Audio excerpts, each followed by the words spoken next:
Namaste, good afternoon, everyone at Auroville. Salutations to Sri Aurobindo and the Mother.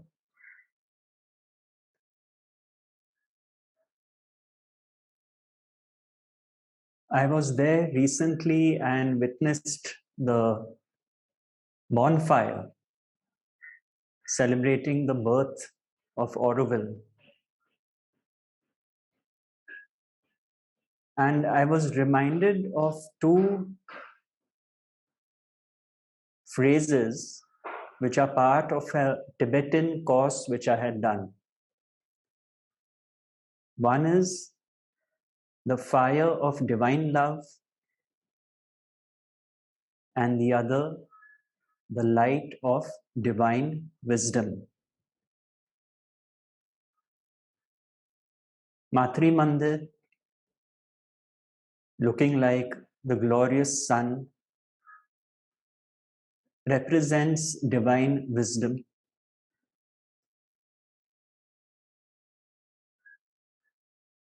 The sun was referred to as visible Brahman,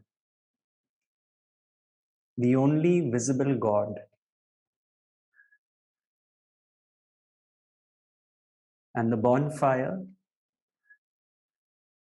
the fire of divine love.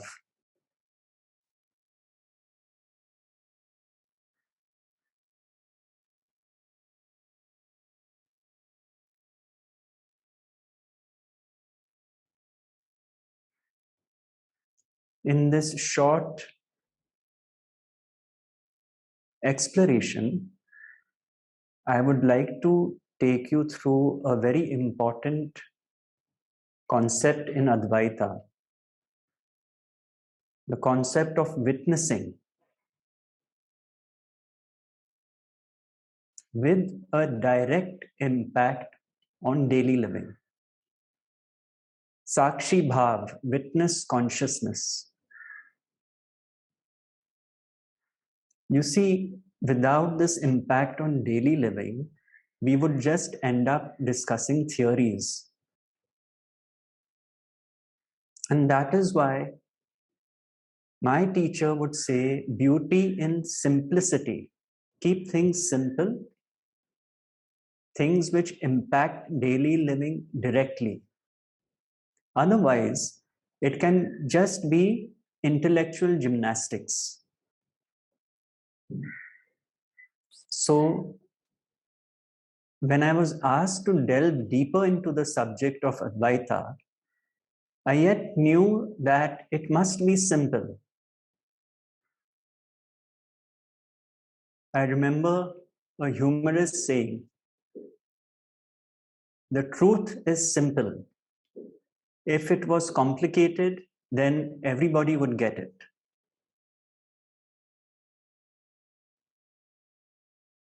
So, this witnessing is what I will speak about. And I'd like to start with the words of Sri M.P. Pandit, who was a staunch devotee of Sri Aurobindo, and his emphasis on this point of application in daily living. He says here,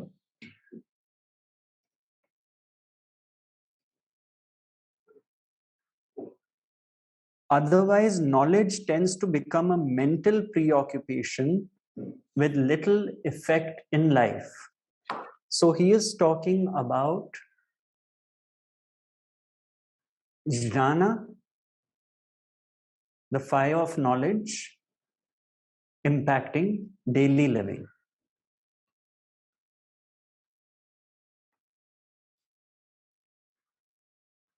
The result of the understanding of the teaching of Advaita is that one starts operating more and more in daily living from witness consciousness.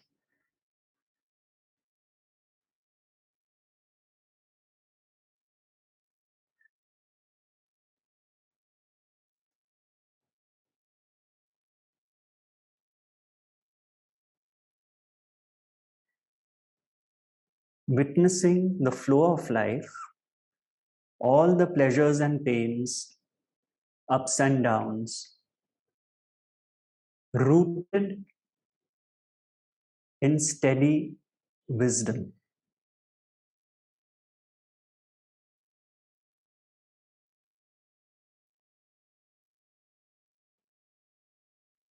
So let us take a very simple example.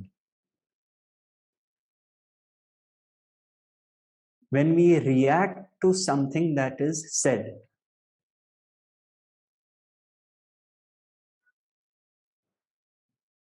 especially if it is said by someone we don't like,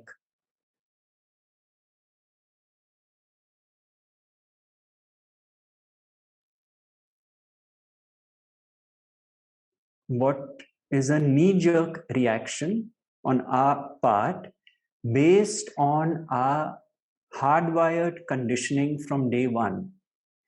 All our prejudices, all that we have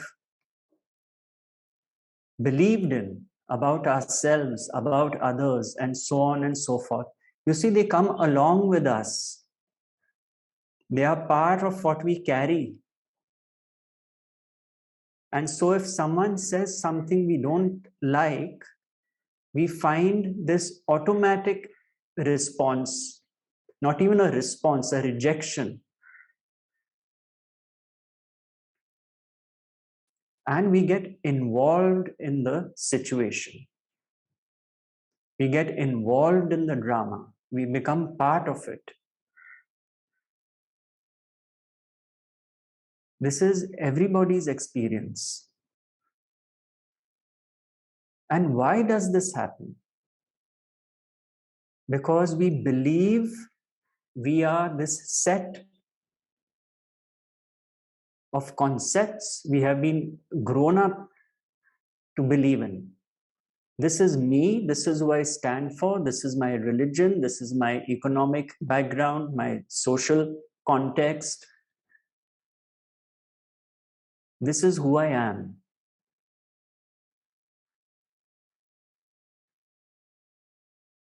So what happens is pure presence, pure being is now threatened by something which the other person said and revolts against it. No, this is my view as opposed to your view. And this is the drama which the ego loves. The ego loves drama.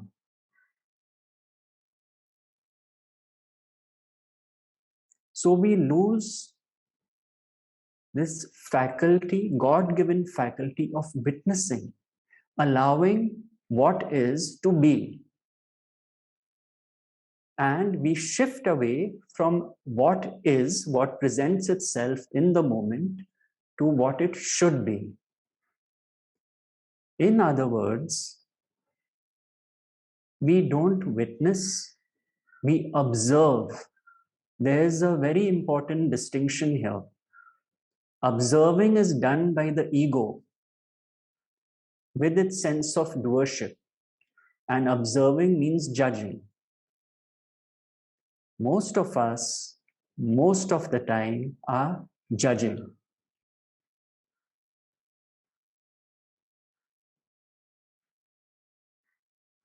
Let's take children who have not been conditioned to that degree yet by life. They don't make so many distinctions. They don't make so many comparisons. They don't have all these filters in place when they meet strangers. They are natural. They are flowing. They are fluid. They are pure being, joy, available and accepting what comes within their sphere.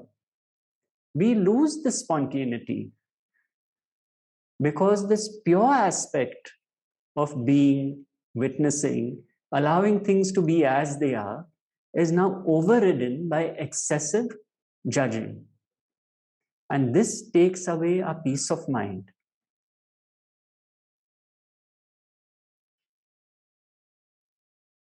That most precious gift we have been given in our incarnation. Peace of mind in daily living. And life becomes stressful. Trying to defend my view all the time, trying to avoid some people, trying to be liked.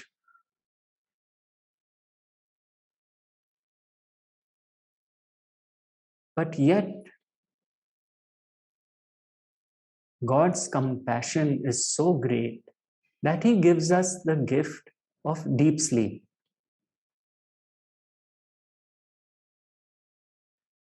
Which is the peace of deep sleep. So once again, this peace, which is the absence of the ego with all its gymnastics, is what we all seek in daily living. Now, how does observing change to witnessing? When we accept that whatever happens in life is God's will,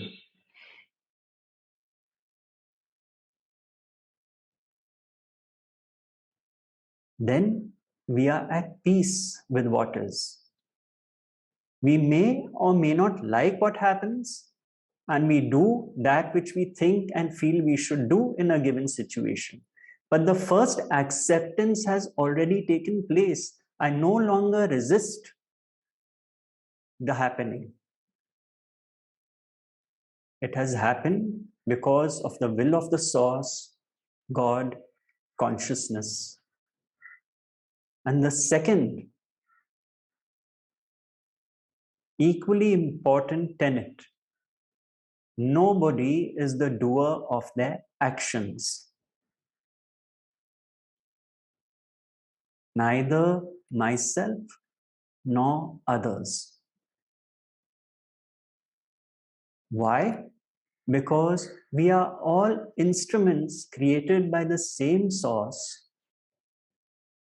That same source conditioned us differently, placed us in different geographical environments, economic environments, different schools, churches, mosques, temples, so on and so forth. But that same consciousness is behind it all. When we accept that people say and do things based on their conditioning, which they didn't create, God did, then we stop relentless arguing with people. We may see their point of view, we may not. But when the sting of doership is removed from the equation, there is no animosity, there is no hatred, there is no malice targeted at an individual. That all drops away. And the result is that I may not agree with someone, but we can still move on as far as the relationship is concerned and enjoy other aspects of it. When there is no blame, hatred, malice, condemnation, which are all forms of judging done by the ego, I am at peace.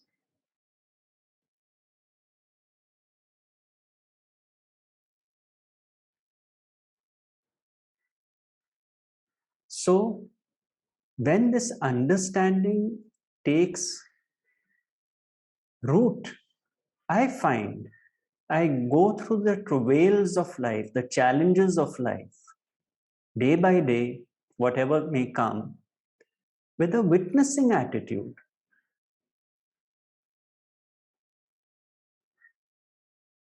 And that witnessing attitude makes me centered, balanced, not swinging between the extreme polaric opposites. You see, this is the dance of duality, Nataraja's dance. We are born into the framework of duality of every conceivable kind.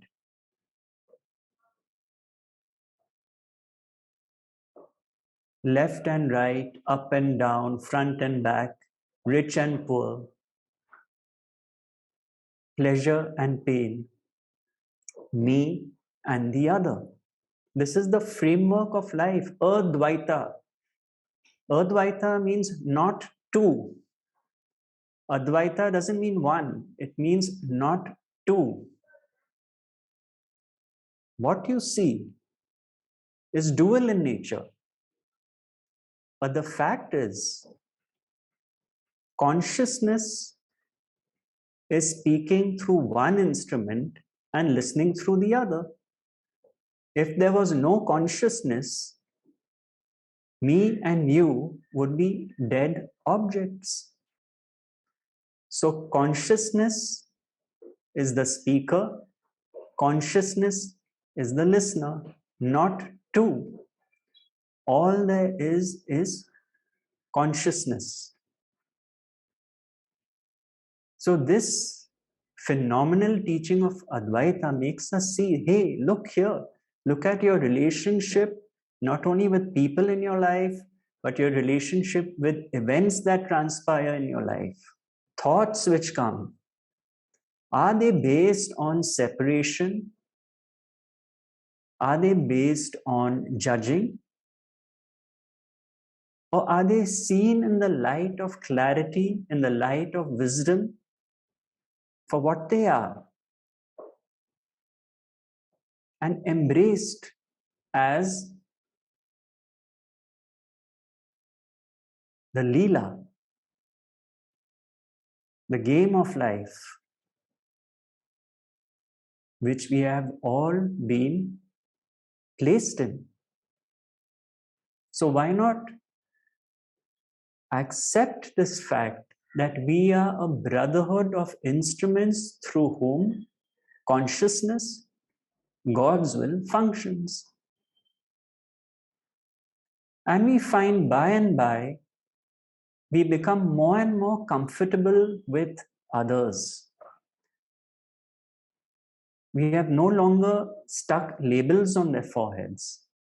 And when we become comfortable with others, accepting them the way they are,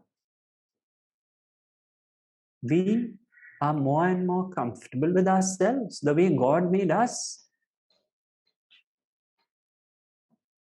This is all a transformation in seeing, in daily living, which happens because the witness consciousness is where we are now operating from. You see, Joel Goldsmith, the American healer in the early 1900s, the tenet of his teaching was give up the belief in two powers, good and evil. Give up the belief in two powers because there's no power apart from God. And he was a renowned healer. And he said that the moment we withdraw this opposition, something good happened to me, something bad happened to me, this one is good, this one is bad. When we no longer split our vision in daily living this way, we are already healed, is what he would say. There is no power apart from God.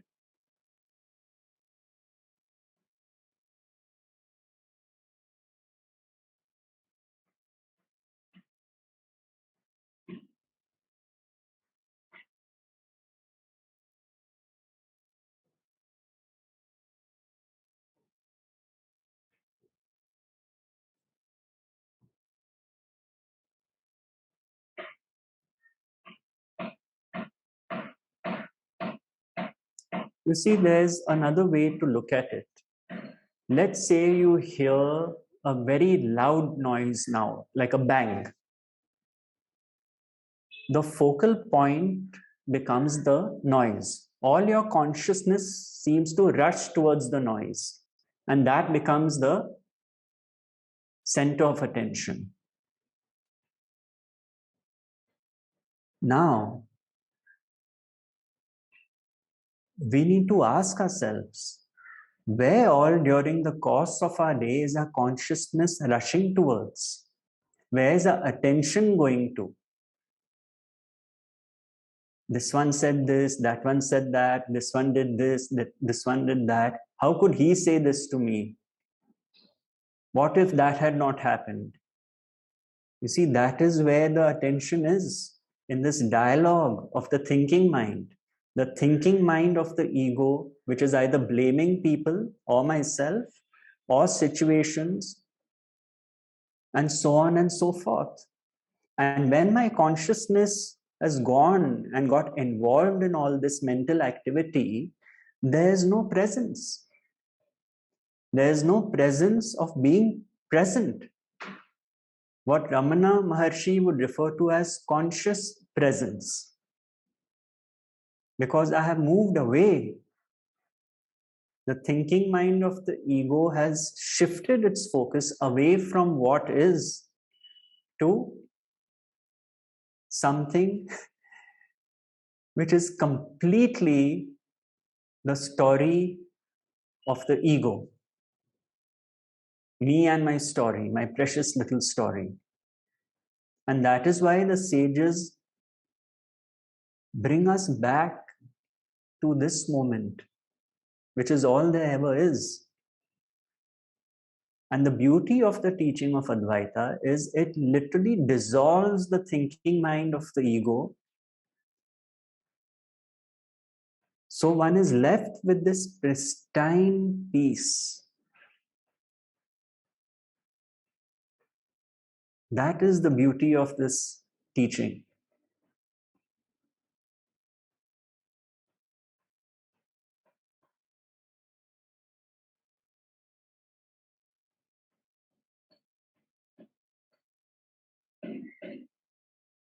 We find that where we place our attention during the course of the day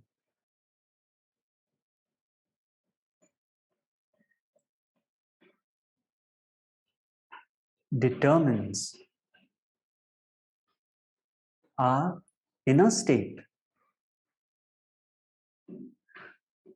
And when we rush towards what someone has said or something that has happened with all the baggage of our conditioning, we lose sight of one fact, that my reaction is based on my conditioning and it may not be the best reaction. I am reacting this way based on how God has created me. But someone else without having the same conditioning may react a very different way to what's happened, who has not seen life's experiences the way we have. So when we understand this, we understand there's really no right or wrong in that sense. There's my point of view, there's your point of view.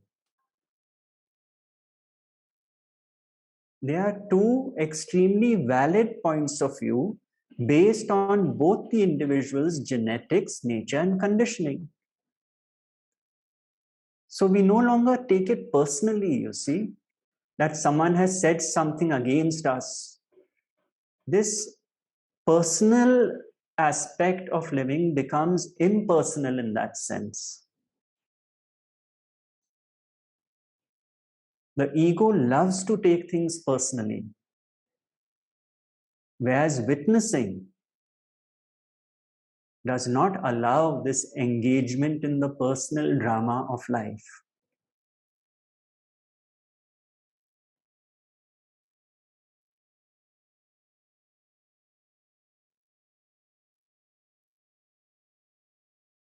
All right, someone said something I didn't like. I decide, do I express my point of view or not? And if I do, I express it and leave it at that. I leave it to God. He knows best. And I move on.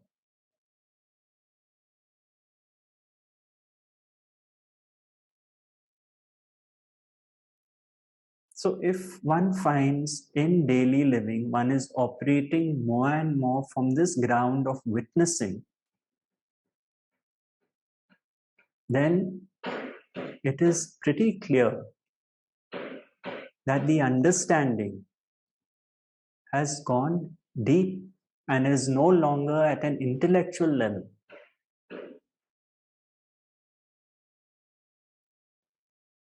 And by deep is meant, one could say, from the head to the heart.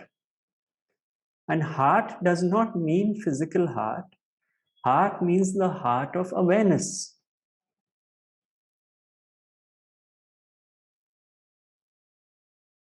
So if you find that by and by your relationships are harmonious,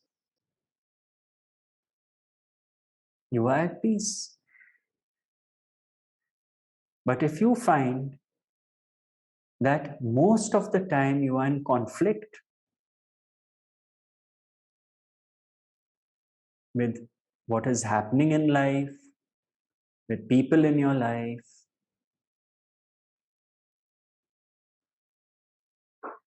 then it is an invitation to look at everything again in light of this perspective that all there is consciousness.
You see, life is as we know it over in the blink of an eye.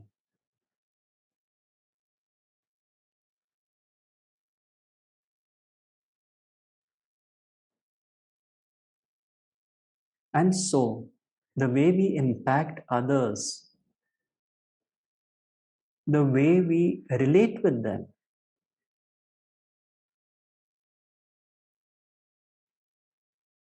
are we on the same side of the table or are we always opposed to them? Are we walking together on this beautiful journey of life?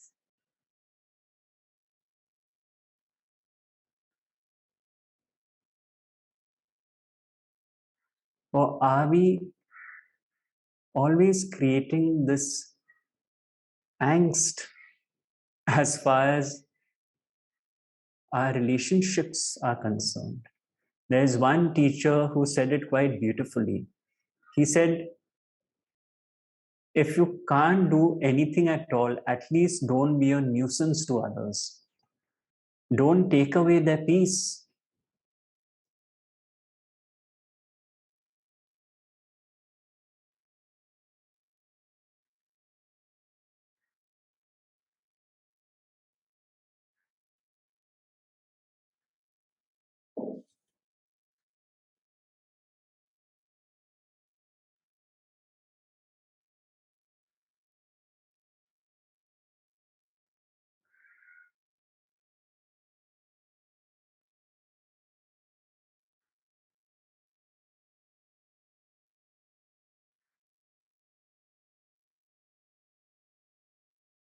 This witness has never left us, you see.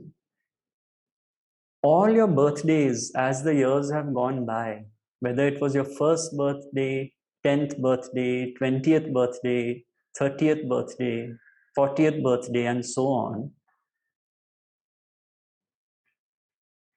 the one who says, I turned 20, I turned 30, I turned 40, who is aware of this?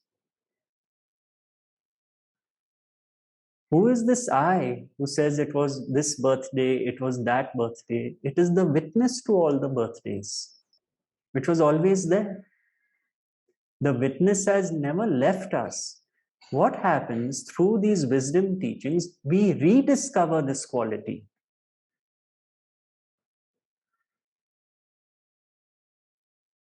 We rediscover our true nature because our inquiry has gone within now.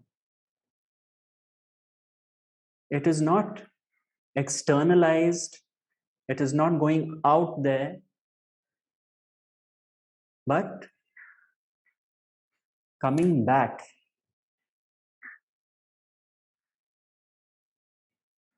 And so this Sakshi Bhav is what takes us through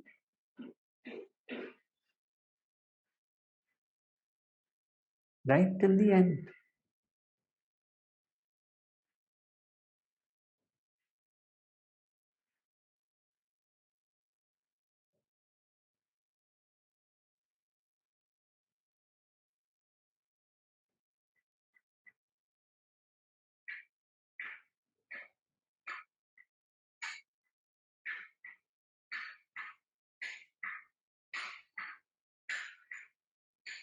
My teacher would say, consciousness in action is understanding, and understanding in action is witnessing.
So the next time you see someone,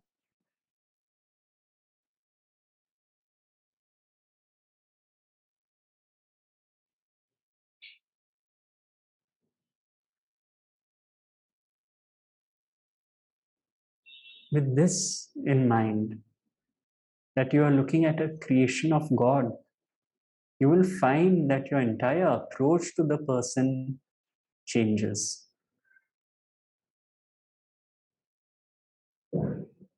Someone asked my teacher towards the end of his life that if there was one sentence, one message you would like to give everyone, what would it be?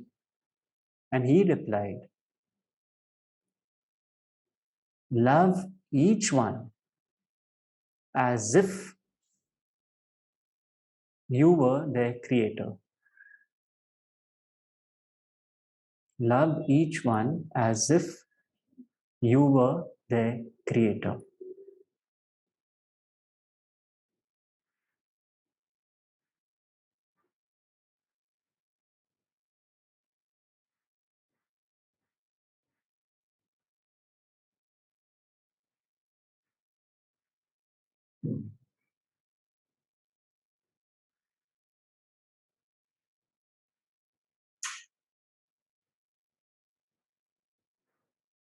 And then we find that our pendulum does not swing wildly anymore. We are not taking extreme positions. We are walking the middle path, Buddha's middle way. We see both ends. Our peace is not to be found there. It's at the point of equilibrium.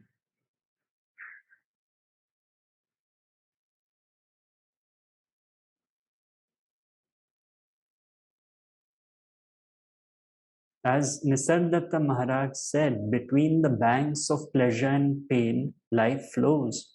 The problem is, you want to be stuck to only one bank. Not possible. This is the duality of life.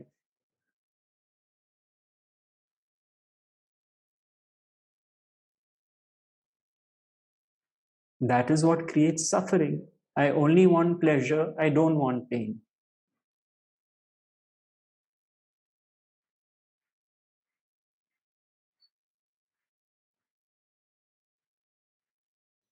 Which is already a judgment of how life should be to my benefit.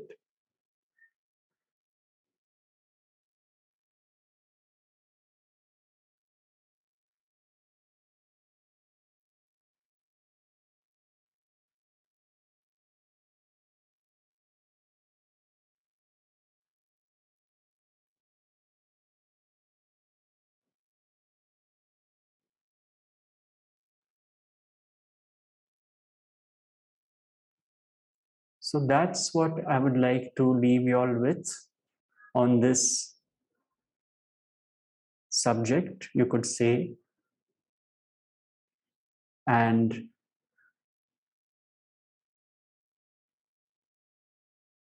may you be lived by the simplicity and wisdom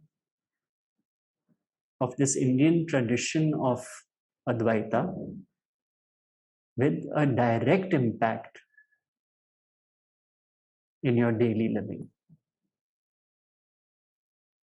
I will just switch my view, and if we can sit for a couple of minutes in silence, that would be beautiful. I might be coming in the month of August to Pondicherry and would be happy to connect with you all when I'm there. I'd like to thank Luca for this opportunity to share my thoughts on the subject, and I do hope to see you all soon.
Thank you.